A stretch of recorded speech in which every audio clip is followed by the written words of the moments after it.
Bro, I'm literally thinking of selling multiple niches in one store. I know it doesn't work out, but might be worth a try, Lamau. I saw some stores selling non-authentic clothing running well, didn't go offline at all. Think I'm too paranoid. Bro, the thing is you want to run one niche on the store because then the Etsy algorithm likes you more and it understands the products you're selling, and then it'll promote your products more to that specific type of audience, right? You don't want to go too broad because then it doesn't understand what it's doing, right? Like, look, I got some props today, guys. Like, it's got, like, if you're selling this fucking thing and then you're selling a fuck off big crystal, Etsy's not going to understand which things, like which niche your store is in, right? Because there's just two different niches, two different types of customers.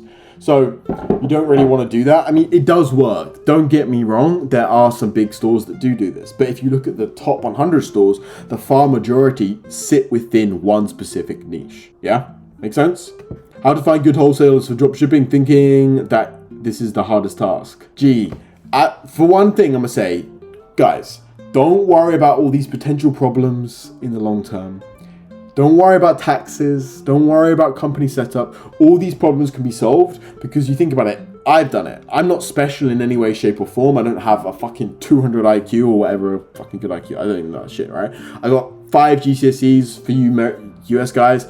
Basically, I almost just didn't get through high school. Like, I don't give a fuck about this shit. Like, my point is that everything can be solved, right? If I've done it, you guys can do it, right? It's not hard. And in terms of the actual good wholesale stuff, like, finding good wholesalers is very easy. Finding good people that do dropshipping orders is not much harder, but it's harder.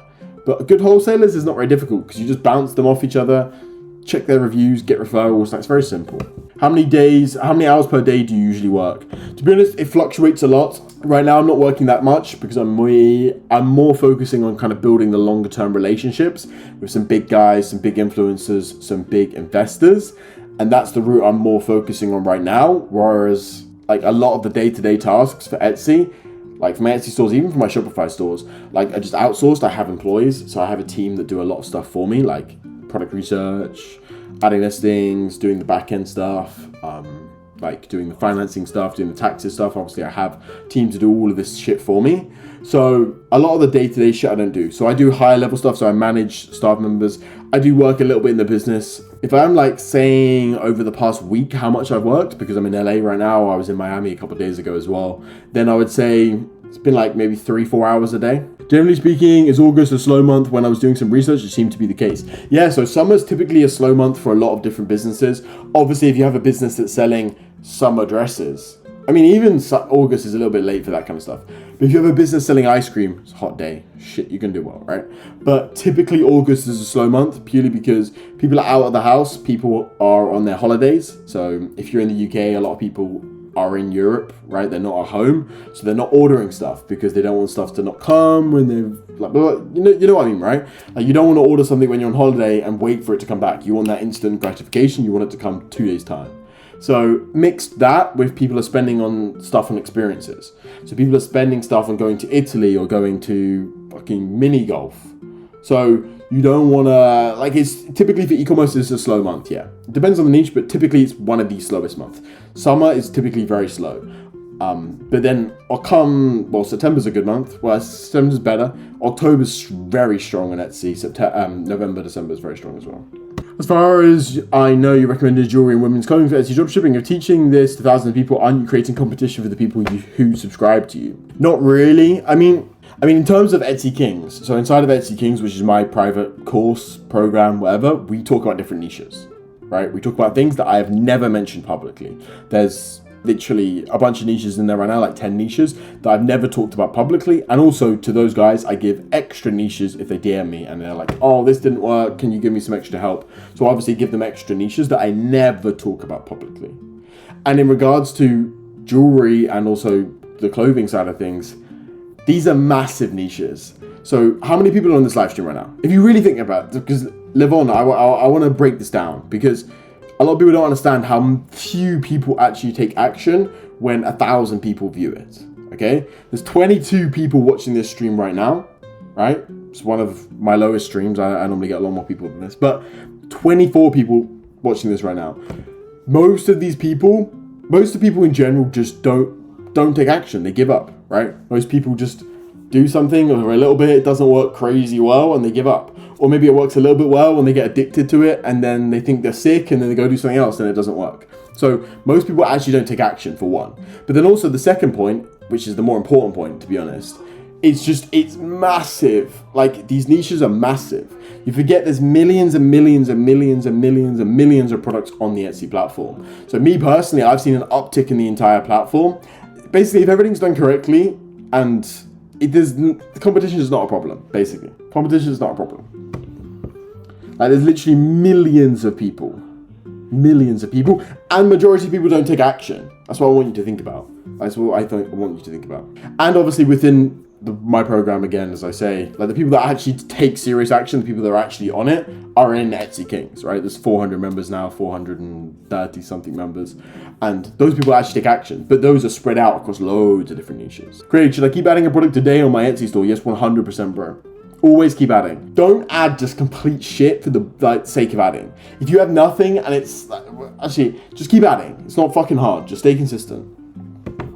How do I link my Etsy shop to a dropshipper? What do you mean? I mean, the easiest way to do it is just to keep it manual in the beginning. Use AliExpress. That's the very simple way of doing it. Or just use CJ Dropshipping, AutoDS. There's a million of different ones that are kind of automatic, semi-automatic as well.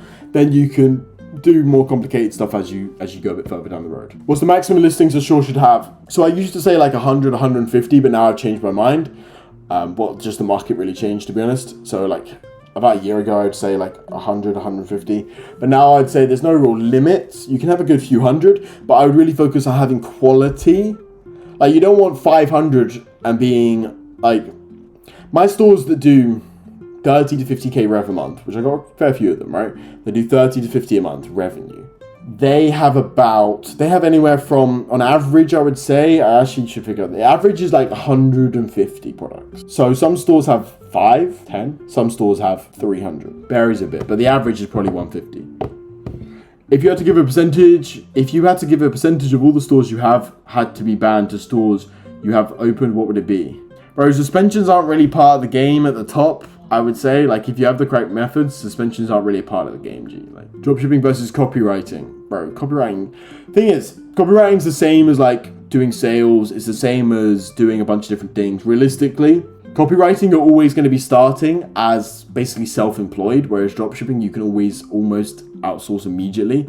Copywriting, you've always got to manage the clients, you've got to manage all this bullshit, whereas dropshipping, obviously there's negatives of dropshipping, but you're immediately just like kind of removing yourself from the stuff, like you're removing yourself from the actual payment, right? With copywriting, you have to write it to get fucking paid.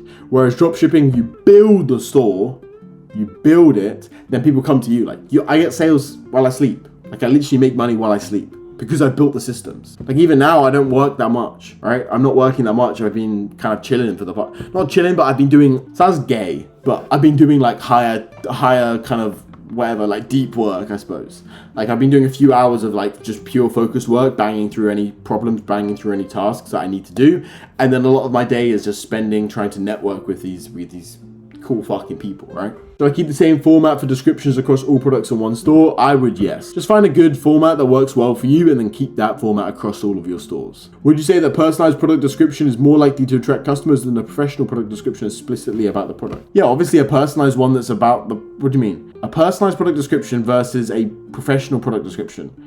A personalized one's obviously going to do better. After, like, it depends on how you're branding your store, but typically you're going to be branding your store as a person, and then a personalized product description makes more sense with the branding of the store. After how many sales would you recommend a private supplier? I would say don't worry about it until you've done like 50 orders total.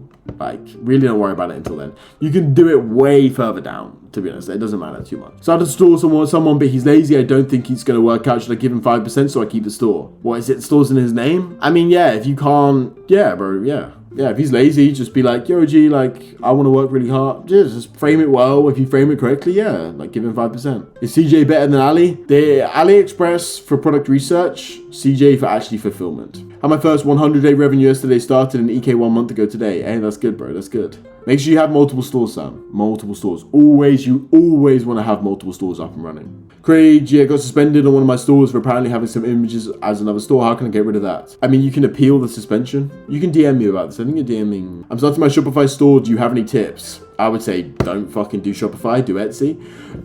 Faisal, why have you decided to do Etsy over Shopify? Like, talk me through your process of why you decided to do Shopify and not Etsy. Because people decide to do e-commerce over copywriting or over OnlyFans. Why would you decide which one? Like, why did you decide this, bro? Yo, Craig, living in the UK, a low IQ move. I keep viewing property but can't bring myself to rent £400 in shithole areas. Did living big make you work 100x? To be honest, for me, it was never living big because I'm very cautious. I'm very calculated with my decisions. I always think carefully about certain things, right? So I don't want to. It was never living big, right? Like living in the Dubai house. Obviously, it's very expensive, but it's not actually very expensive. If that makes sense. Like it's compared to what I'm earning, it's very small. So it's not like a stretch for me to make rent every month. So for me personally, I think the most important thing for young guys, more often than not, is moving out of their hometown or moving away from their parents. I love my parents very much. I love my hometown, but you're always going to feel like you're not moving forward in that hometown because you're just a big fish in a small pond. You want to become bigger. You want to put yourself out of your comfort zone. So for me personally, I moved 2.5 hours away from my hometown. I moved to Nottingham in the Midlands of the UK, the middle of the England, basically, right? And that was a big move for me. That made sense business-wise because then I have my warehouse there. I think that works super well. Even though that's £400 a month, cheapest rent ever, right? Moving out of the UK, like low IQ move. Like I chat a lot of shit on Twitter about it on Twitter. I think it depends on who you are, right? I think there's a couple different options. You can move to Dubai. Dubai's a very good place. You obviously you pay zero taxes. It's beautiful, very hot weather all year round. Loads of crazy connections there. You can move somewhere else in the UK that's potentially better. Like the place I lived in, like Nottingham, I lived actually outside of Nottingham. It was beautiful. There's loads of nice areas there, lovely areas there. But then obviously you're in the UK, the weather's not the best. There's negatives, there's pros and cons, everything, right? A place like Thailand, super cheap. You can find a place for £500. You can find a room to rent with some other guys. Big e-com scene there. I think that's a good option for a lot of guys, to be honest. Like Bali, Thailand, I think it's a very good option for a lot of guys. Depends who you are, right? Depends who you want to be and what you want to do. Maybe it's one of those three options. I would definitely say just get away from your parents, get away from your hometown. You can always come back, but just get away when you're young. It's just going to be more beneficial to you. A different store for each product type, each niche. Yeah, so a niche would say be handbags. Like that's a niche, right? You want to change, you want to go away from that, right? You don't want to be too close to that. Oh, fuck. Yeah, you want to get away, you want to get from that. Different niche, different store, right? So like candles is one niche for a store.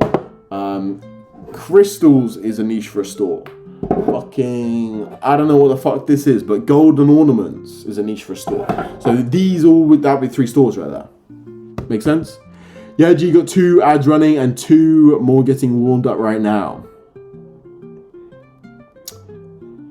Okay, good. Super good, bro. Should dead listings be deleted or edited? Change a few things and publish again? It depends on how high effort you want to go with it.